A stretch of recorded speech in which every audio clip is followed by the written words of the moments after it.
You know, we've talked for 34 minutes. It seems like 5 minutes. It's so much fun. Yeah, I really enjoy this. Yeah. Well, you're having a great time. Mm-hmm. Tell me about the rural skills workshop that you want to do. Mm-hmm, mm-hmm. So what is all that about? Well, again, that comes back to that whole sustainability issue and holistic. And, right from the time I was a kid, I was interested in farm stuff. Mm-hmm. I grew up in Coquitlam, which basically just suburbs, right? Yep. House after house after house. Sure. So I don't know where that whole thing came from, aside from, the grandparents that did the rural thing in Saskatchewan until the 1930s when everything blew up and they moved to BC. Yep.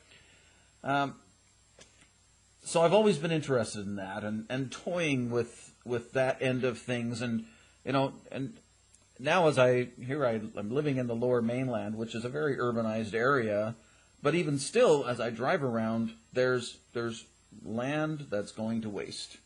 There's farmland that's not being farmed. It's going to seed, literally, and not the good kind of seed. Well, that's frustrating, and I think I could do something with that land. I could produce something on that land, and so I'd been toying with that idea, but the reality is, I grew up in the suburbs, right? Yep. So I don't have those skills, right? So, example, I wanted to learn to make cheese, so did some research on the internet, which is where we all go when we want to learn something, right? Yes. And I've read several books on cheese making. I've experimented with cheese making totally unsuccessfully several times, so that I got to have somebody to actually stand there and show me what to do. So looked for cheese making class, found one at UBC that was not coming up for a couple of months kind of thing. Found another one that was horrendously expensive that I had just missed. Anyway, eventually found a person who was, the guy who teaches that class at UBC. Oh. Went on his website and saw that he offers these classes to groups. And so I contacted him and found out how much he would charge to come, to our little town of Mission, BC, and teach us how to make cheese. And so, well, it's several $100s, because he's got to come from one of these little Gulf islands and, bring his expertise. Oh, really? Oh, yeah. Okay. Yeah. And so I thought, well, gee whiz, what if I get some other people to come? So I put one ad on Craigslist. One ad. And I filled the class. So all these people came. We all learned to make cheese. That's great. I did it for nothing. I'll bet you had a blast with those people, eh? Fantastic. And made some friendships out of it even. I'll bet you did. Similar-minded people interested in sustainability and stewardship of the earth and all that kind of stuff. And so, I'm thinking about this and thinking, why don't I do more of this? More of these rural skills workshops, because there's other things that I don't know how to do, other people don't know how to do, but we really could learn to do that. And so we need to, kind of been looking at bringing together some experts and running some more of these workshops. That would be so good.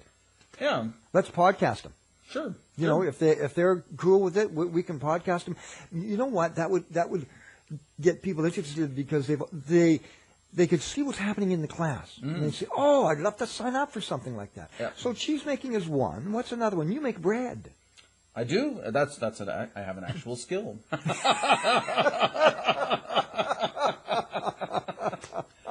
So tell me about what kind of bread do you make, sir? I bought myself a mill.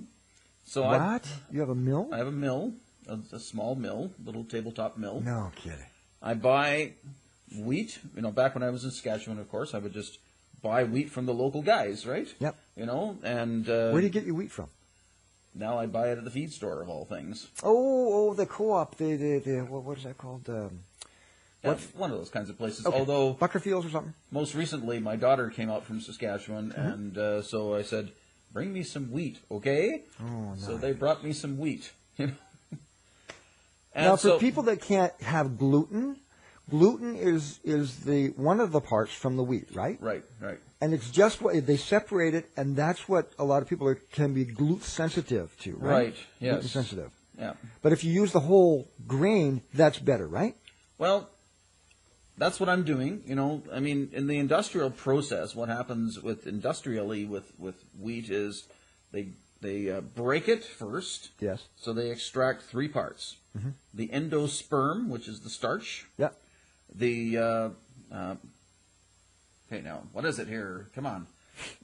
The germ. Yes. The germ, yes. which is where the oil is and the protein. Okay, most of the protein. And then also that third part, which is where the gluten is. Right. And so then they take the starchy portion, grind that all up, and that's white flour in the stores. Right. So then the other 2 portions, which is where most of the goodness is, end up being sold to feed manufacturers typically. It goes into animal feed. So what I do with my mill is I run the grain right through the mill. Every part of the wheat is in there. Yes. Which gives it a limited shelf life, which is why you can't sell this stuff in a mass market. Okay. Exactly. Because it has a limited shelf life. Yeah. The oils in it go rancid over time. So if you bought this stuff, the way I mill it, you need to keep it in the fridge because it's a living food. Can you freeze it? You could freeze it, sure. Okay. No problem there. Okay. And so then that's what I'm making my bread from. Wow. And I've done the whole sourdough thing where I've had cultures that I carry over and whatnot. I'm not doing sourdough right now. I just keep yeast in my freezer, and whenever I want to make bread,